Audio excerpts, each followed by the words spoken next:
तो देखिए बच्चों आज फर्स्ट क्रैश कोर्स का जो लेक्चर है वो हम लेने वाले हैं related to the unit dimension and measurement. तो ये सबसे बेसिक और बहुत ही मतलब कह सकते हैं कि हम यहीं से हमें फिजिक्स पढ़ना स्टार्ट करना पड़ता है।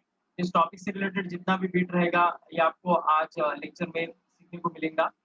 अब देखिएगा अ, इस टॉपिक को हम डिवाइड कर सकते हैं 3 कैटेगरी में, यूनिट्स, उसके बाद नेक्स्ट रहेगा डायमेंशन और उसके बाद नेक्स्ट रहेगा मेजरमेंट। तो तीनों भी ये सभी जो बीट्स है बहुत ही ईज़ी बीट्स हैं और किस-किस पर आपको क्वेश्चन आ सकते हैं ये पूरे लेक्चर में मैं आपको बताऊँगा। 2 क्वेश्चन इस टॉपिक पर नीट में फिक्स पूछे जाते हैं।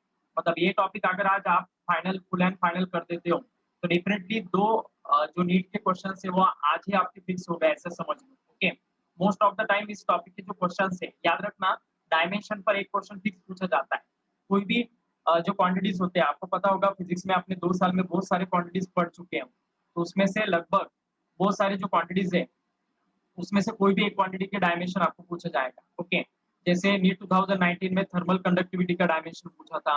पिछले साल भी किसी क्वांटिटी का स्ट्रेस का पूछा था पिछले साल। अब बोलो ये भी क्या पूछने वाली बात है क्या?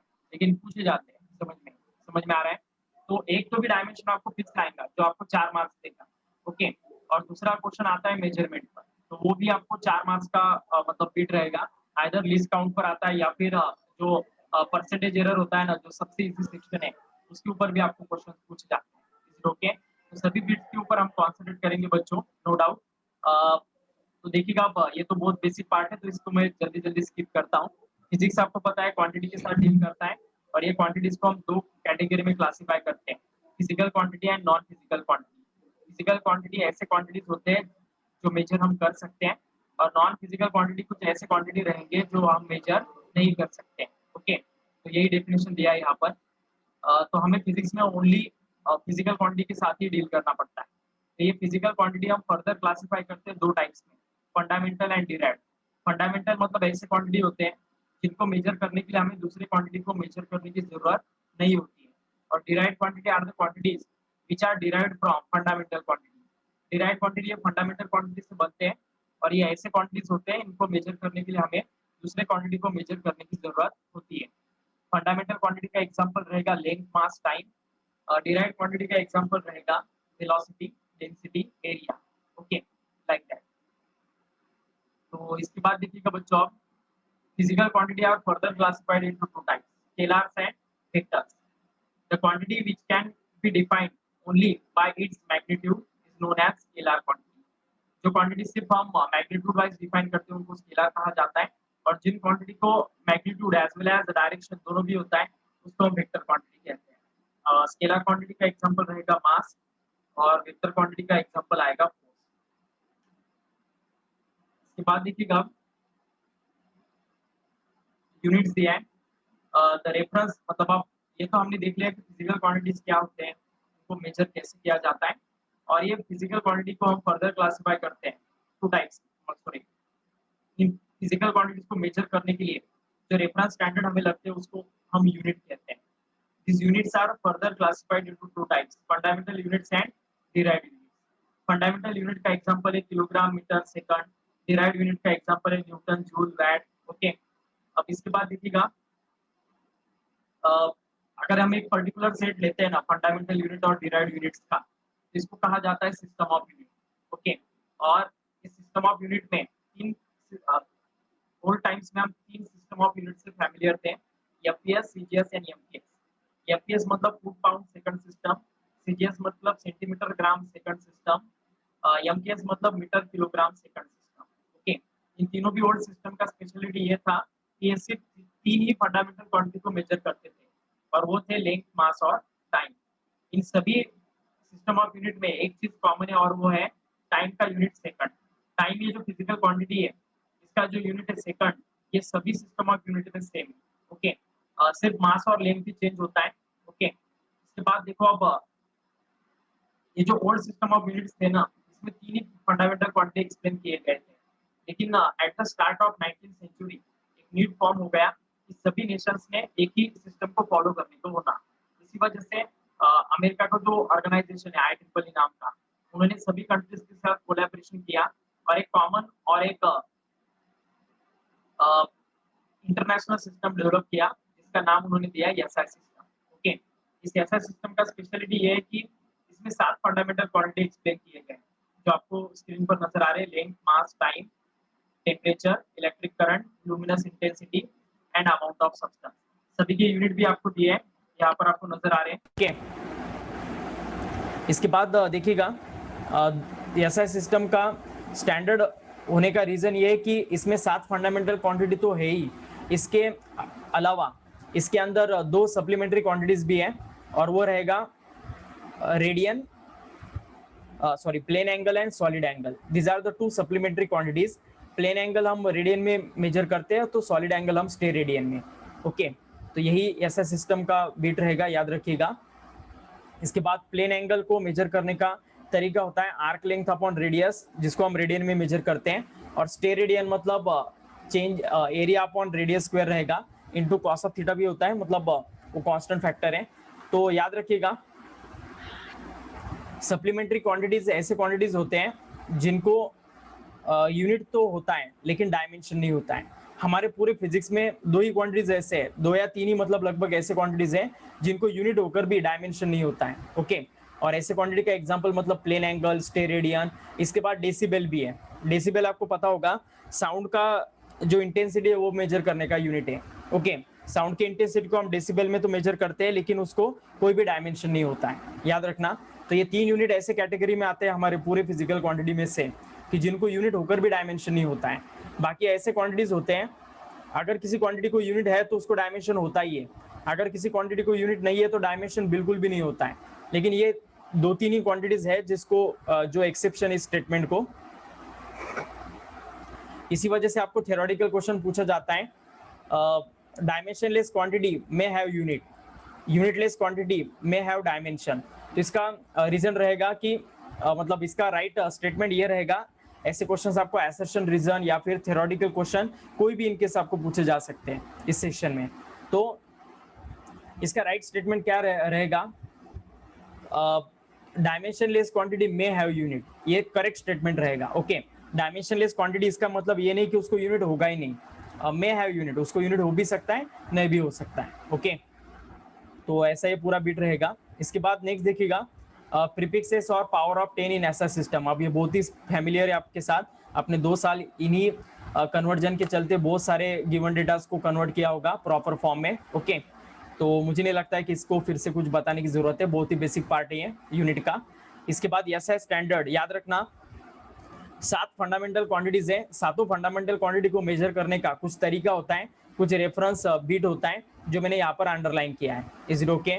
जैसे लेंथ मेजर करना है हमें, तो हम क्रिप्टॉन 86 ये आइसोटोप यूज कर सकते हैं डिस्चार्ज लैम्प, और डिस्चार्ज लैम्प में इसका जो रेड ऑरेंज लाइट ये एमिट करेगा। ओके, उसके अगर इतने वेवलेंथ होते हैं ना, वहां पर यहाँ पर नजर आ रहे हैं आपको 1650763.73, इतने वेवलेंथ्स अगर ऑरेंज रेड लाइट के एमिट करता है ये क्रिप्टॉन 86, तो उन वेवलेंथ का जो डिस्टेंस होगा उसी को 1 मीटर कहा जाता है। Is it okay? तो हर एक जो यूनिट है ऐसा सिस्टम का, उसको मेजर करने का एक रेफरेंस तरीका होता है, और वो रेफरेंस तरीका मतलब भी कुछ ऐसा रहेगा। ओके, लेंथ मेजर करना है तो क्रिप्टॉन 86 यूज करते हैं। ये फिगर्स आपको याद रखने हैं बच्चों, इसी के ऊपर क्वेश्चन आएगा। मास अगर मेजर करना है ना हमें, तो प्लैटिनम इरिडियम का अलॉय होता है, प्लैटिनम 90% होता है, उसमें इरिडियम 10% होता है। इस अलॉय का जो डायमेंशन होता है वो 3.9 इंटू 3.9 होता है। मतलब ऐसा एक सिलेंडर हमें फॉर्म करना है प्लैटिनम इरिडियम का, जिसका हाइट भी और जिसका डायमीटर भी 3.9 सेंटीमीटर इंटू 3.9 सेंटीमीटर रहेगा। तो तब उसका जो मास होगा उसी को 1 kg कंसिडर किया जाता है। तो ये ऐसा स्टैंडर्ड रहेगा मास का, दैट इज किलोग्राम। ओके, तो इस वजह से किलोग्राम को हम एक्सट्रैक्ट करते हैं। तो याद रखिएगा बच्चों, ये प्लैटिनम इरिडियम अलॉय ही क्यों यूज किया जाता है, क्योंकि ये करोजन होता नहीं है इसके अंदर। अलॉय आपको पता है लेस करोजिव होते हैं एज कम्पेयर टू मेटल, ये पहला एडवांटेज है इसका। दूसरा एडवांटेज होगा इसका एग्जैक्टली प्लैटिनम इरिडियम यूज करने का, कि इसके ऊपर टेम्परेचर का वेरिएशन बहुत कम होता है।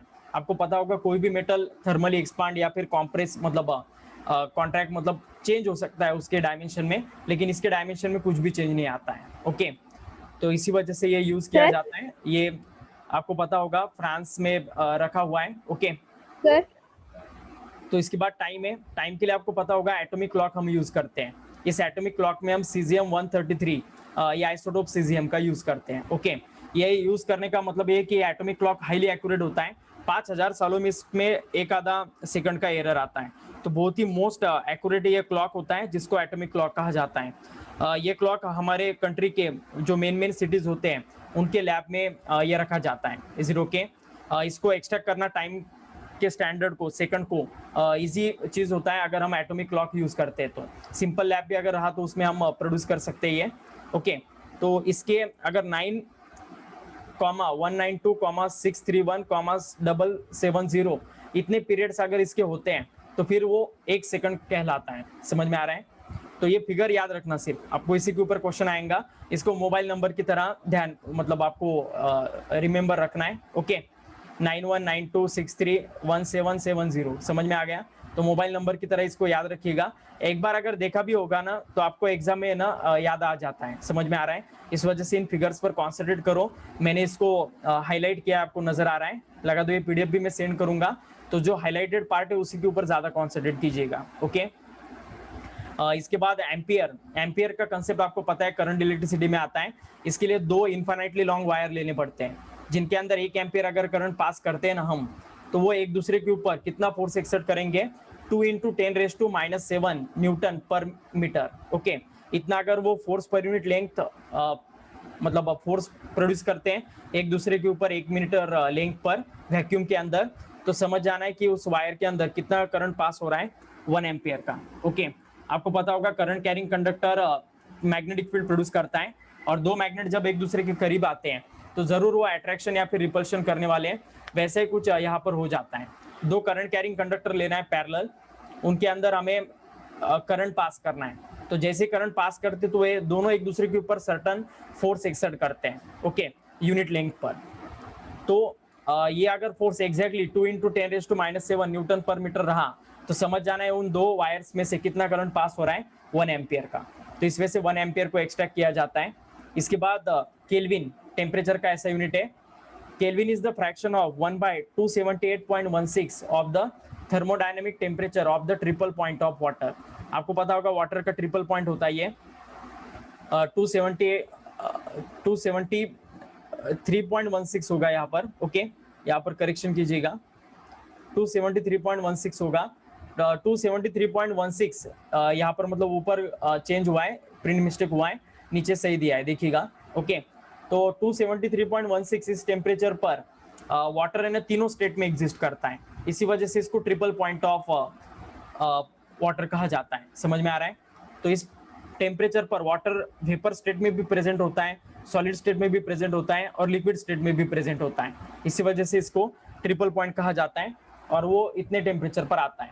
तो 1/273.16 फ्रैक्शन ऑफ थर्मोडायनेमिक टेम्परेचर अगर हम लेते हैं तो फिर वो क्या कहलाता है? 1 केल्विन। ओके, इसके बाद कैंडेला, आपको पता होगा कैंडेला लुमिनस इंटेंसिटी का ऐसा यूनिट है। Candela is the luminous intensity in a given direction due to a source which emits monochromatic radiation of frequency 540 into 10⁻12 hertz, which the radiant intensity in the direction is 1/683 watt per stay radian। अगर एक stay radian angle रहने वाला अगर 3 dimensional हिस्सा अगर इतना VAT energy emit करता है 1/683 वैट, तो समझ जाना है कि वहां पर कितना इंटेंसिटी प्रोड्यूस हुआ है? 1 कैंडेला। Is it okay? तो ये सब फिगर्स याद रखिएगा बच्चों। समझ में आ रहा है? इसके साथ जस्ट आपको फैमिलियर होना है, तो इसके ऊपर क्वेश्चन आया तो आपको फिर बताते आएगा। अब लास्ट है मोल। मोल आपको पता है ऐसा unit of amount of substance है। ओके, और 1 मोल आपको पता है मतलब क्या होता है? 0.012 किलोग्राम ऑफ कार्बन C12। इसके अंदर कार्बन के जो एटम्स होते हैं उसको 1 मोल कहा जाता है, और ये नंबर कितना आता है? 6.022 into 10⁻23। Is it okay?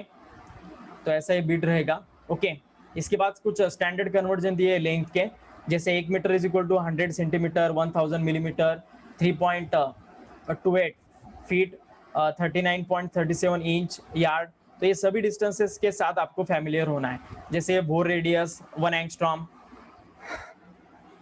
उसके बाद 1 फर्मी, ओके। और सबसे मोस्टली इंपॉर्टेंट ये लास्ट के 3 है।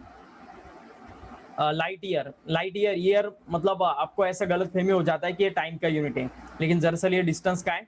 1 light year is equal to, conversion होता है मीटर में 9.46 इंटू 10⁻15 मीटर। और इसका कंसेप्ट क्या होता है, distance covered by light in vacuum in 1 year. एक साल के अंदर लाइट वैक्यूम में कितना डिस्टेंस कवर करेगा, इसका कैलकुलेशन मतलब ही लाइट ईयर होता है। 1 एस्ट्रोनॉमिकल यूनिट 1.5 इंटू 10⁻11 मीटर आएगा।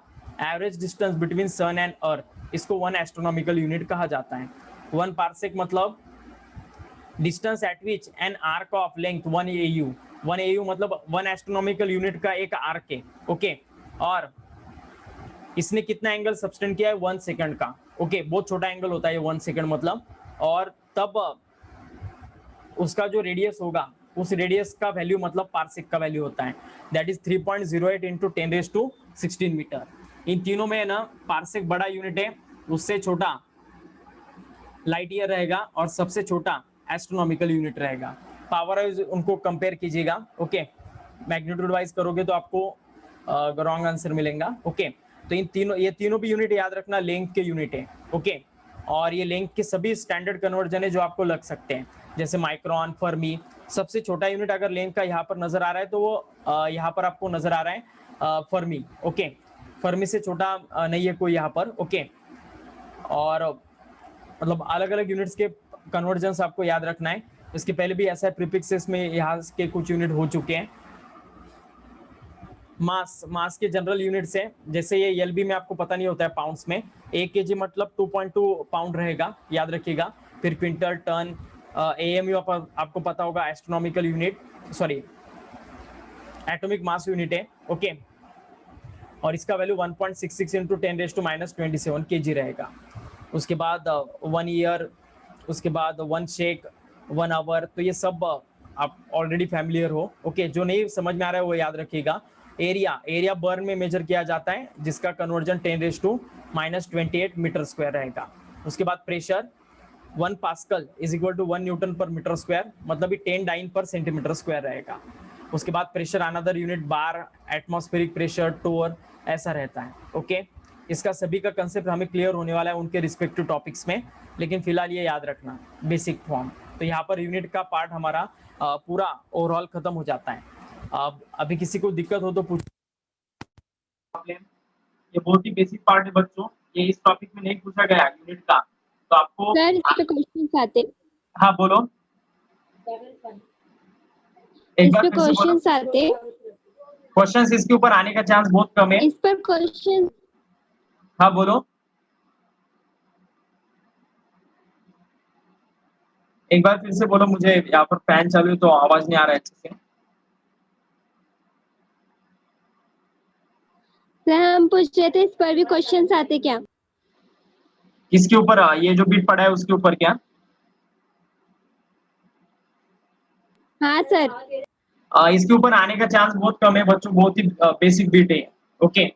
लगभग मतलब नहीं के बराबर समझ लो आप। लेकिन ये पार्ट जो है ना आपको, जैसे इसमें कन्वर्जन भी नजर आ रहा है यूनिट का, या फिर यूनिट का नाम भी आपको पता चल रहा है, तो ये बहुत ही बेसिक मतलब बिट रहता है। इसके ऊपर क्वेश्चन आया तो आपको आना ही चाहिए, ओके। लेकिन इसके ऊपर आने का चांस बहुत ही कम है, बहुत निग्लिजिबल टाइम्स में इसके ऊपर क्वेश्चन पूछे जाएंगे, ओके। तो इस वजह से करके रखना, मतलब ये कुछ वेस्ट में नहीं जाने वाला है। जैसे आपने कुछ कन्वर्जन किया है, 1 metre square is equal to 10⁻4 centimetre square, तो कहीं पर एरिया का कन्वर्जन आया तो आपको काम में आएगा। जैसे 1 टोर का वैल्यू 153.32 पास्कल है, तो आपको ये जो प्रेशर से रिलेटेड टॉपिक होता है ना, उसमें ये कन्वर्जन आपको काम में आते हैं, ओके। तो वैसे इसका आने का चांस बहुत कम है। देखिएगा बच्चों, अब नेक्स्ट बिट है डायमेंशन। इसके ऊपर एक क्वेश्चन पक्का मतलब पक्का आने वाला है, इज इट ओके? डायमेंशन का बिट और उसके एप्लीकेशन। डायमेंशन एनालिसिस के 3 एप्लीकेशन हैं, एक एक करके हम देखते हैं, ओके। देखो बच्चों, अब डायमेंशन मतलब क्या रहेगा, power to which fundamental quantity must be raised is called as dimension of given physical quantity. कोई भी गिवन क्वांटिटी का यूनिट बनते वक्त फंडामेंटल क्वांटिटी का कितना पावर राइज होता है, इसका कैलकुलेशन मतलब डायमेंशन रहता है। डायमेंशन वाइज फंडामेंटल क्वांटिटी के सिंबल कुछ ऐसे होते हैं, आपको यहाँ पर नजर आएंगे। लेंथ यल में मेजर किया जाता है, capital L, mass capital M से इंडिकेट किया जाता है, time capital T, temperature kelvin K, electric current ampere A, luminous intensity C D, amount of substance mole. अब इसमें से कोई सिंबल चेंज भी हो सकता है, लेकिन उस क्वेश्चन में आपको मेंशन किया जाता है कि वो सिंबल मतलब क्या है। जैसे इलेक्ट्रिक करंट को कभी अगर आई से इंडिकेट किया तो बता दे कि आई मतलब करंट है। Is it okay? So don't worry about it. Generally symbol आपको मोस्ट ऑफ द टाइम यही दिए जाएंगे। ओके अब इसके बाद देखिएगा, ये बेसिक है। यूनिवर्सल ग्रेविटेशनल कांस्टेंट का तो डायमेंशन बहुत ज्यादा बार पूछा जा चुका है। किसी भी क्वांटिटी का डायमेंशन निकालना हो ना, तो उसका फंडामेंटल फॉर्मूला आपको पता होना चाहिए। कोई भी फॉर्मूला पता हो तो भी चलता है, उससे आपको उसका डायमेंशन एग्जैक्टली निकालते आता है।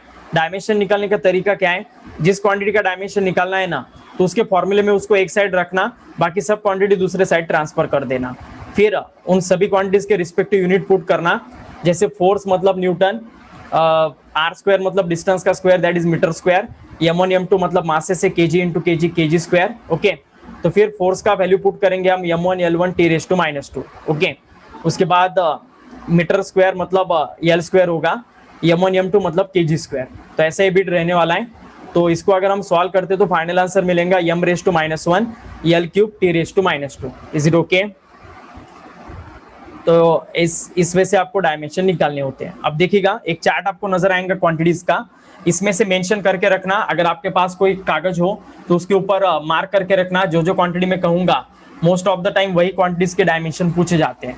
तो सभी जो हमारे फिजिक्स के क्वांटिटीज है ना, उन सभी का कलेक्शन मैंने यहाँ पर किया है। तो एक एक करके आपको नजर आ रहा होगा, छोटा क्यों ना वो नजर आ रहा है। ओके इसको मैं थोड़ा बड़ा करने की कोशिश करता हूँ। ठीक है, नहीं ये ज्यादा ही बड़ा हो गया। ठीक है, अभी स्क्रीन पर फिल हो रहा है। ओके अब देखिएगा बच्चों, area, volume, density, relative density का याद रखना। Relative density doesn't have any unit, doesn't have any dimension. Distance, displacement, ये तो आप बहुत ही बेसिक है, मुझे नहीं लगता इसको बताने की जरूरत है। जो जो मैं कह रहा हूँ वो मार्क करना। जैसे पहले रिलेटिव डेंसिटी किया आपने, उसके बाद याद रखना speed, velocity, acceleration, momentum, force, impulse. Momentum and force are the quantities which having same dimension. Okay जितने हो सके उतने याद रखो कि किन किन क्वांटिटीज के डायमेंशन सेम होते हैं। ओके कलेक्शन देखेंगे हम। इसके बाद वर्क, कुछ बेसिक डायमेंशन है ना, ये आप अगर लर्न कर सकते हो तो बहुत अच्छा होगा बच्चों। जैसे फोर्स का m1 L1 T⁻², वर्क का m1 L2 T⁻²। कुछ ही कहने को मतलब आपको डायमेंशन याद करने के लिए मैं कह रहा हूँ। पावर का याद रखना रहता है तो, अदरवाइज फोर्स एंड वर्क भी चलेगा। उसके बाद प्रेशर, प्रेशर का डायमेंशन किसके साथ इक्वल आएगा बोलो बच्चों? हमारे फिजिक्स की किन किन क्वांटिटीज का डायमेंशन प्रेशर के साथ इक्वल आता है? Give me the answer of this question. Pressure, इसका डायमेंशन किसके साथ इक्वल आता है? स्ट्रेस दो आप दिमाग पर, स्ट्रेस ही बताएगा आपने। ओके ठीक है, stress, Young's modulus right answer है। यंग्स मॉडुलस के तीनों टाइप्स। ओके यंग्स मॉडुलस के तीनों टाइप आपको पता होगा, bulk modulus, modulus of rigidity, Young's modulus and pressure. all these quantities having same dimension, that is m1 L⁻⁻1 T⁻²। तो ये डायमेंशन पिछले साल के नीट के एग्जाम में पूछा गया था। m⁻⁻1 प्रेशर का देखिएगा, सॉरी m⁻1 L⁻⁻1 T⁻², यहाँ पर आपको नजर आ रहा है देखिएगा। ओके तो कोई भी डायमेंशन आ सकता है बच्चों, ऐसा हम कह नहीं सकते कि ये बहुत ही इजी है, ये बहुत ही हार्ड है। कोई भी डायमेंशन एक आपको पक्का आएगा मतलब पक्का आएगा। ये जितने भी चार्ट आपको इस क्वांटिटीज में नजर आ रहे हैं उसमें से एक डायमेंशन तो पक्का मतलब पक्का आएगा। ओके ये पीडीएफ भी मैं आपको शेयर कर दूंगा। ओके तो बाद में इसका लिख लेना जो जो क्वांटिटीज पर मैं हाईलाइट कर रहा हूं। जैसे पहले मैंने रिलेटिव डेंसिटी किया है, उसके बाद impulse, momentum having the same dimension लिख लेना। उसके बाद pressure, stress, modulus of rigidity जिसके नाम होते हैं Young's modulus, bulk modulus, modulus of rigidity, all this quantities having same dimension. उसके बाद टॉर्क का डायमेंशन हमारे एनर्जी या फिर वर्क के साथ इक्वल आता है, याद रखना। Okay torque Newton per metre में मेजर किया जाता है और न्यूटन पर मीटर मतलब ही जूल होता है, इस वजह से टॉर्क का भी डायमेंशन m1 L2 T⁻² होगा। Is it okay? ठीक है, अभी ये नेक्स्ट स्लाइड आ रहा है। तो यहाँ पर ये बेसिक हमारे मैकेनिक्स के क्वांटिटीज हो गए।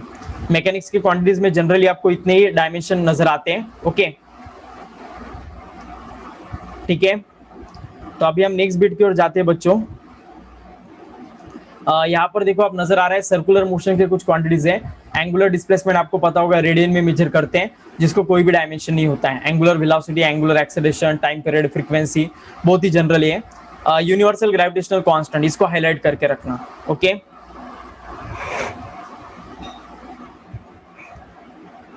उसके बाद रेडियस ऑफ डायरेक्शन मीटर में मेजर किया जाता है, जिसका डायमेंशन L1 आता है। बहुत ही इजी है लेकिन पूछा जाता है। उसके बाद फोर्स कांस्टेंट कैसे इंडिकेट करते हैं हम उसे, स्प्रिंग कांस्टेंट भी इसे कहा जाता है।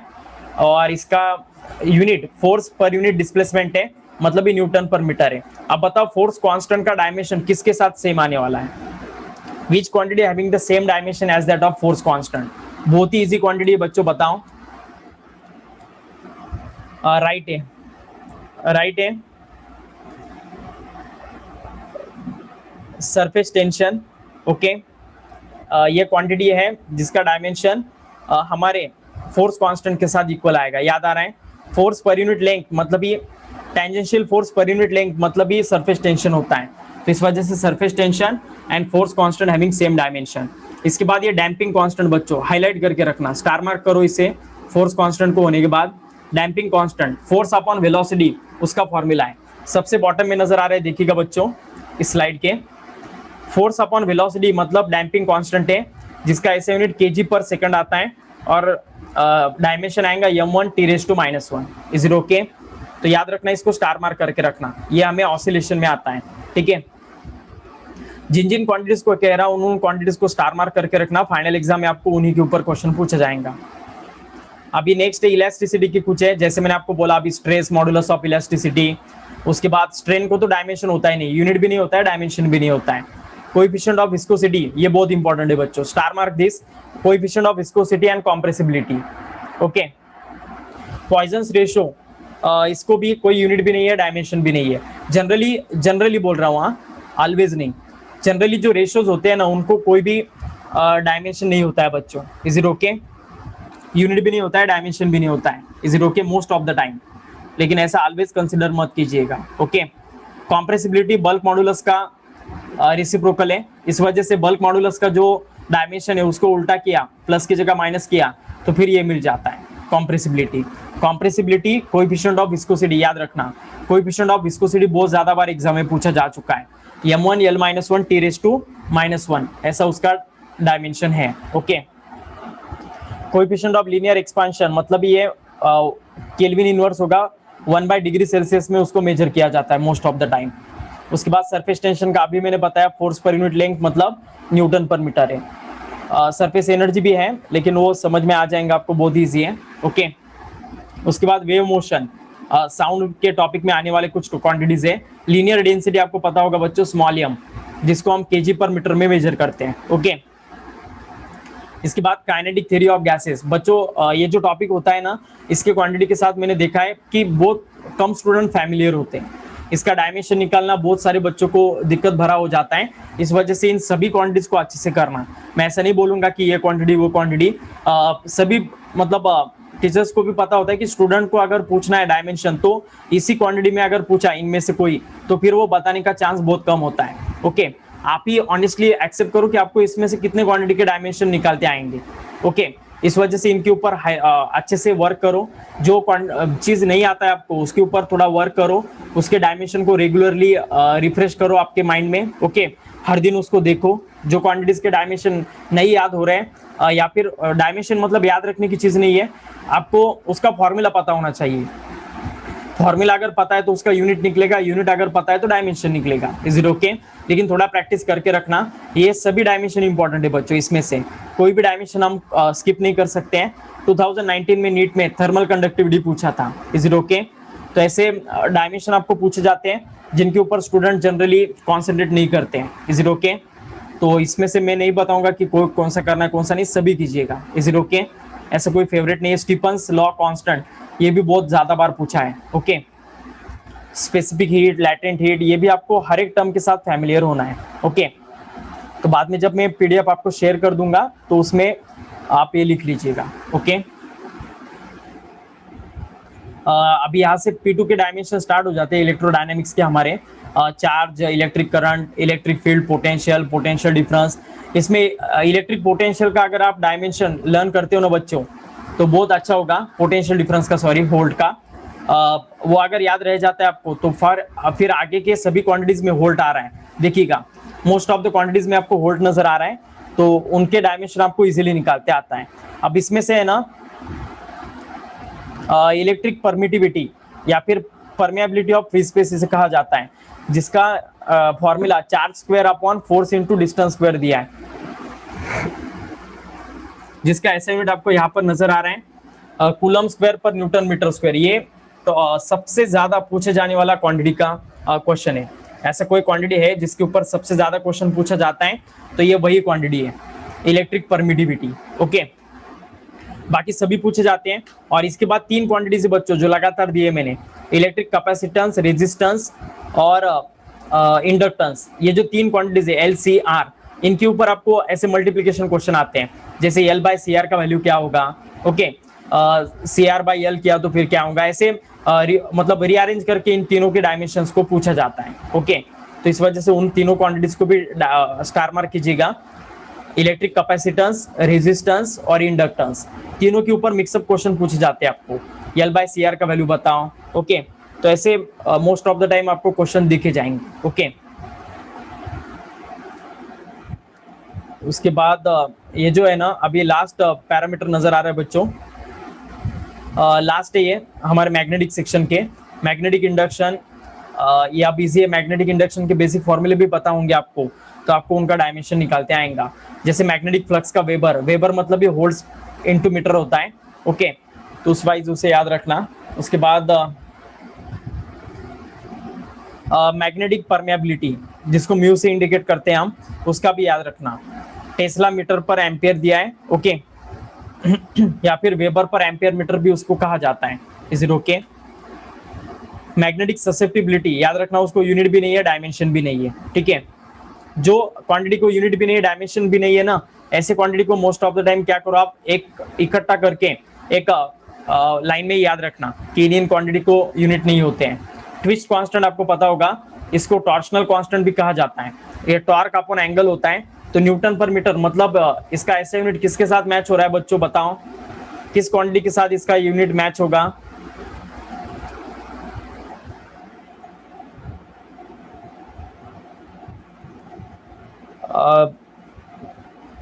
इसका आंसर देखो बच्चों, आप एनर्जी या फिर जो मैंने आपको बोला था वर्क, एनर्जी, उसके बाद टॉर्क, ओके, इन सभी के साथ इसका यूनिट मैच होगा। ओके, डायमेंशन भी मैच होगा इसी वजह से, ठीक है। हॉल्स कोएफिशिएंट बच्चों, ये हमारे इलेक्ट्रॉनिक्स में आने वाला क्वांटिटी है, बहुत कम बच्चों को ये पता होता है। इसका ये जो स्मॉल एन है ना, ये नंबर ऑफ पार्टिकल्स या फिर number of electrons per unit volume होता है।